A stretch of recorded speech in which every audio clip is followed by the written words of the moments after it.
Hello top mom, sujet du jour pour ce vidéo YouTube. J'aimerais ça qu'on parle, du quatrième trimestre et de la continuité sensorielle transnatale. Et si tu n'as aucune idée de quoi je parle, je vais t'inviter à rester connecté, je vais t'expliquer ça dans quelques instants. Pourquoi je veux t'expliquer ces concepts-là? Parce que on a tendance à sous-estimer, et moi inclus, la charge mentale, la charge émotionnelle et tous les défis qui viennent avec le fait de devenir maman, phénomène qu'on appelle la matrescence, une contraction entre le mot maternité et adolescence, le fait de devenir maman et toutes les émotions, tout le cocktail molotov d'hormones qui vient avec cette transition-là. Avant de parler du quatrième trimestre et de la continuité sensorielle transnatale, j'aimerais aborder un sujet qui s'appelle le regret parental. Le regret parental, et là j'ai mes petites notes avec moi, donc ça va me permettre de bifurquer mes yeux sur ma feuille à l'instant. Le regret parental, c'est les parents qui, au final, regrettent d'être devenus parents. Je pense que le mot regret parental le disait, mais en tout cas, peu importe. Qui touche 43% des parents qui ont des regrets momentanés, c'est-à-dire qui ont déjà regretté, mais qui, somme toute, sont bien heureux d'être devenus parents. Mais 43% des parents disent avoir eu quand même momentanément des moments où ils regrettaient d'être devenus parents. Et le regret permanent d'être devenu parent toucherait, selon des études, entre 3 à 20% des parents. Et pourquoi on regrette d'être parent? Pourquoi? Parce que c'est une aventure merveilleusement difficile et que la société nous a vendu ça comme le Saint Graal. C'était l'expérience la plus merveilleuse, la plus extraordinaire de notre vie et pourtant, il y a beaucoup de parents, j'allais dire la majorité, mais là, j'ai pas de données là-dessus, mais il y a beaucoup de parents qui trouvent ça compliqué, trouvent ça difficile les premiers mois, les premières années de vie avec un enfant, parce que oui, c'est sûr que si tu scroll down sur Instagram, tous les bébés dorment dans des pommes, les bras dans les airs, dans n'importe quelle position. Il y a même des influenceurs qui sont payés pour nous faire croire qu'ils sont capables de s'entraîner, faire cuire un rôti de palette, se faire un blow-off de cheveux, puis être resplendissante et avoir quand même le temps de partir en camping pour les vacances. Bref, il faut comprendre que ces créatrices de contenu-là sont payées pour nous montrer le beau de leur vie, mais c'est impossible que la maternité et que la parentalité soit quelque chose d'aussi facile et d'aussi inné pour tout le monde. Donc, c'est sûr et certain que quand on te met un bébé humain dans les bras et qu'il est en parfaite santé et que ton accouchement s'est bien déroulé, c'est déjà compliqué. Alors, rajoute sur le lot une césarienne d'urgence, un bébé qui a des problèmes de santé dès la naissance. Parfois, les discours conjugaux ne concordent plus. On s'était parlé de la façon d'élever nos enfants, finalement, on s'entend plus pantoute. La charge mentale des mamans, des papas qui travaillent très fort, qui voudraient bien aider, mais qui sont pas nécessairement disponibles. On a aussi les mamans qui se ramassent très loin de leur tribu bienveillante, étant laissées à elles-mêmes pour prendre soin d'un bébé humain. C'est des choses qui peuvent effectivement compliquer la tâche. Puis je trouve ça intéressant, puis je trouve ça important d'en parler parce que de démocratiser le sujet, je pense que ça va faire qu'on va être plus à l'aise d'en parler et plus à l'aise aussi peut-être d'aller chercher de l'aide quand on en a besoin. Parce que de nos jours, la maternité est un peu aussi un synonyme de performance. Hein? Si ton bébé ne fait pas ses nuits, s'il ne marche pas à 12 mois, si ça ne soit pas à 6 mois, si tu ne fais pas la DME, mais je comprends pas, tu n'es pas dans des cours de stimulation pour faire de lui le prochain Einstein. Je pense qu'à 2 ans, tu es déjà en retard pour lui acheter son premier bâton de hockey. C'est quelque chose qui devient très stressant puis par lequel on a tendance à se mesurer en tant que maman. Je pense qu'on le fait peut-être sans nécessairement le vouloir, mais c'est des choses qui arrivent, puis ça peut devenir stressant de devenir maman, qui est de vouloir tout contrôler, de vouloir tout à la perfection, comme un peu les standards de la société nous demandent de le faire. On demande à une maman de travailler comme si elle n'avait pas d'enfant, mais on demande à une maman de s'occuper de ses enfants comme si elle ne travaillait pas. Et ça devient essoufflant.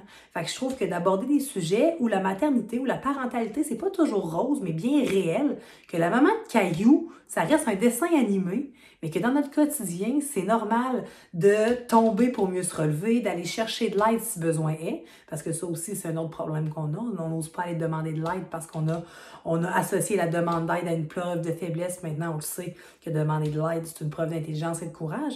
Mais encore là, il faut en parler. Puis je trouve ça important aujourd'hui de le faire.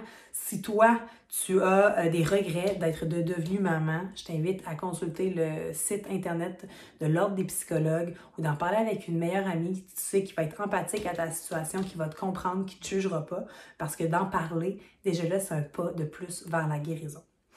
Donc, tout ça pour m'amener à la réalité du 4e trimestre, qui est en fait le 0-3 mois de ton enfant.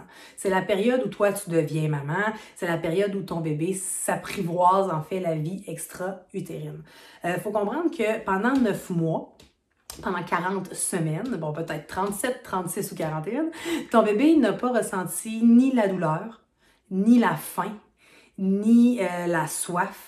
Il n'a jamais eu froid, il n'a jamais eu chaud. Et là, tout d'un coup, bim, badabim, arrivé à la vie humaine, tout ça se chamboule. C'est une période d'adaptation, autant pour la maman que pour le bébé. C'est important aussi de prendre cette période-là pour s'adapter. Moi, il y a toujours quelque chose qui me fait bien rire avec les nouveaux parents, c'est nous, on va devenir parents, mais notre vie ne changera pas. On n'a pas l'intention de changer notre rythme de vie. Guess what? L'arrivée d'un humain dans la dynamique familiale, ça change la vie du papa ou du conjoint ou de la conjointe, de la maman ou du papa, peu importe, couple homosexuel ou pas. On devient des parents et c'est important de prendre ça en considération que c'est un changement. Pareil comme on va vivre le changement quand, par exemple, on quitte le nid familial ou encore quand nos enfants sont en processus de devenir des adolescents comme je suis en train de vivre avec Jacob Olivier. Ce sont des étapes charnières dans la vie de famille et l'arrivée d'un bébé, ça change tout. Absolument tout. C'est sûr et certain qu'on peut continuer à faire de l'escalade avec notre pack-sac, puis on peut continuer à vouloir explorer le monde, mais j'entends ça qu'il y a une période où on s'adapte, puis c'est important de comprendre qu'un enfant ne vient pas avec un livre d'instruction, et que oui, il y a des moyennes, mais que pour faire des moyennes, ça prend toujours des enfants qui sont au-dessus et des enfants qui sont en dessous. Donc, c'est important de savoir s'adapter aussi à la personnalité, au tempérament de l'enfant. Donc, le 4e trimestre, c'est un heureux mélange de tout ça. Concept qui a été mis sur pied par un médecin, je pense, je vous dirais américain. Mais là, sous toute réserve. Oui, c'est l'auteur, pardon, c'est une auteure américaine qui s'appelle Jean Leadoff dans les années 1970. Concept qui a été repris par le docteur William Sears, que j'aime beaucoup, le docteur Harvey Karp, et une sage-femme belge qui est maintenant formatrice en périnatalité qui s'appelle Madame Ingrid Bayotte. Donc, c'est important de prendre le temps de s'arrêter. Cette période-là devrait rimer avec douceur, chaleur, lenteur et non pas photoshoot avec 673 accessoires et cardio poussette. OK? On faut prendre le temps de se remettre d'un accouchement, il faut prendre le temps de savourer aussi ces moments-là qui, parfois, au quotidien, semblent interminables, mais qui finalement, quand on regarde, puis on prend un pas de recul, on cligne des yeux, puis on est déjà rendu avec un enfant qui a 1 an. Donc, c'est important de savourer ces petits moments-là, de s'adapter à la nouvelle réalité d'être une maman, d'être un papa, d'être une famille. Et c'est ce qu'on appelle le fameux concept du 4e trimestre. En parallèle avec le 4e trimestre, j'aimerais aborder encore une fois un sujet qui m'a été introduit par l'incroyable et la très extraordinaire Madame Ingrid Bayotte. Si tu as la chance de suivre une formation avec cette femme extraordinaire, je t'invite à le faire. Ça a vraiment peaufiné mes connaissances du bébé naissant et elle fait ça d'une main de maître. C'est clairement une communicatrice née. Donc, la continuité sensorielle transnatale, en fait, c'est de recréer le plus possible l'environnement intra-utérin. Le bébé, à la naissance, va être à la recherche de ce qu'il connaît, des repères dont il a été témoin pendant la période intra-utérine. Donc, chaleur, mouvement, succion et proximité. Donc, c'est pour ça qu'on faut parler du cododo fait de façon sécuritaire. C'est pour ça qu'il faut parler du pot à pot. C'est pour ça qu'il faut parler de prendre nos enfants. J'ai eu des commentaires récemment sur la page Instagram. Est-ce que c'est vrai que de faire du pot à pot avec mon bébé de 3 semaines, je suis en train de créer une habitude? Non. Tu es en train de lui donner exactement ce qu'il a besoin pour faciliter sa transition entre la vie intra-utérine et la vie humaine. Donc, la continuité sensorielle transnatale, c'est de prendre en considération qu'effectivement, il y a des outils, il y a des concepts qui peuvent aider ton enfant à faciliter le passage entre la vie intra-utérine et la vie humaine. Bon, bien entendu, le 4e trimestre, c'est 0,3 mois. Impossible pour une maman moderne de s'encabaner dans une chambre avec le moins de luminosité possible, d'être le moins dérangé possible et de suivre le rythme de l'enfant. Ce serait... Ben écoute, si tu es capable de le faire, je t'invite à le faire, mais je sais que dans notre société, dans notre réalité, dans notre monde à nous, surtout si on parle d'un autre membre de la fratrie qui demande aussi des soins et de l'attention, c'est impossible de le faire. Mais je te demande pas de tomber dans les extrêmes, je te demande juste de t'adapter et de comprendre le concept de la continuité sensorielle transnatale. Que quand tu demandes à ton enfant de 2 semaines de vouloir dormir toute seule dans une chambre séparée de toi, je veux que tu comprennes à quel point pour lui, c'est nouveau, c'est différent, c'est quasiment impossible. On rêve de devenir maman pour créer ce fameux lien d'attachement-là, pour créer cette connexion avec nos enfants-là. Et oui, éventuellement, nos enfants vont devenir autonomes et indépendants, mais que pour le moment, tout petit bébé, particulièrement 0,3 mois, c'est important d'arrêter la terre de tourner, de prendre le temps d'accueillir ce bébé-là au monde et toi aussi, de prendre tes repères. Parce que même si c'est ton 2e, 3e enfant, c'est peut-être une aventure complètement différente qui s'offre à toi. C'est important de prendre le temps.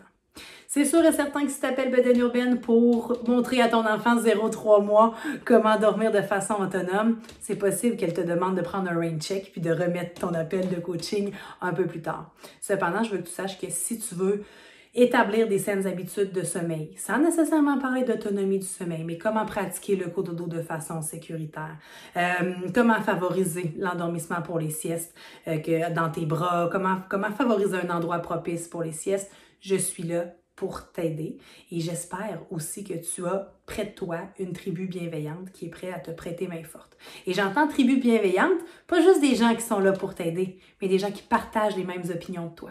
Des gens qui sont là réellement pour te supporter et non pas pour te juger ou encore passer des petits commentaires passifs-agressifs pour te faire douter de ton rôle de maman parce que je le répéterai jamais assez, il n'y a pas une meilleure mère au monde pour ton enfant que toi-même, top mom. Donc, n'hésite pas à partager cette vidéo si tu as trouvé le contenu pertinent, à t'abonner à la chaîne Bedaine Urbaine, activer la clochette des notifications pour t'assurer de rien manquer du contenu YouTube de notre chaîne et je te dis à très bientôt, top mom.